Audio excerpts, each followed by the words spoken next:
बहुत सारी चीज़ें रेडार पे और अल्कोहल स्टॉक्स भी अगर हम देखें तो कहीं खुशी कभी गम इस तरीके का सीक्वेंस बना हुआ है। ऑब्वियसली जो महाराष्ट्र बेस्ड मैन्युफैक्चरिंग कंपनीज़ हैं, जो बियर कंपनीज़ हैं और जो वाइन कंपनीज़ हैं, इन पे कोई इम्पैक्ट नहीं पड़ रहा है। तो इसी वजह से जीएम ब्रूवरीज, यूनाइटेड ब्रूवरीज और अगर हम बात करें सूला विनयार्ड्स की, तो ये सारे शेयर्स बहुत अच्छी तरीके से गेन कर रहे हैं। इनफैक्ट जीएम ब्रूवरीज और सूला तो 12-15% से ज़्यादा ऊपर हैं। हालांकि यूनाइटेड स्पिरिट, जिसका 20 से 22% सेल्स महाराष्ट्र से आता है, यह एक झटके वाली बात है क्योंकि महाराष्ट्र सरकार ने लगभग 50 से 60% तक आईएमएफएल और लिकर पे जो है एक्साइज ड्यूटी बढ़ा दी है।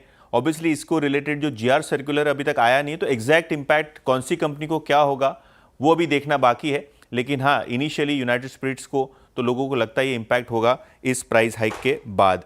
इसके अलावा अगर हम बात करें हिंदुस्तान एरोनॉटिक्स की, तो ये काउंटर फोकस पर रहेगा। इनके थोड़े दिनों पहले जो कोस्ट गार्ड में एक्सीडेंट हुआ था, उसके बाद प्रचंड और ध्रुव, ये दोनों हेलीकॉप्टर्स ग्राउंड हो गए थे। लेकिन डिफेक्ट कमेटी ने टाइम्स ऑफ इंडिया रिपोर्ट के हिसाब से ये ग्राउंडिंग क्लियर कर दी है और थोड़े बहुत चेंजेस के बाद यहाँ आपको फिर से एक बार हिंदुस्तान एरोनॉटिक्स के हेलीकॉप्टर्स एक्शन में दिखाई देंगे। इंपॉर्टेंट इसीलिए है क्योंकि Q4 में कंपनी को 6 से 8 हेलीकॉप्टर्स बिल करने थे, उनको डिलीवर करने थे, लेकिन वो नहीं हो पाए क्योंकि ग्राउंडिंग की वजह से आप उसको शिप नहीं कर सकते।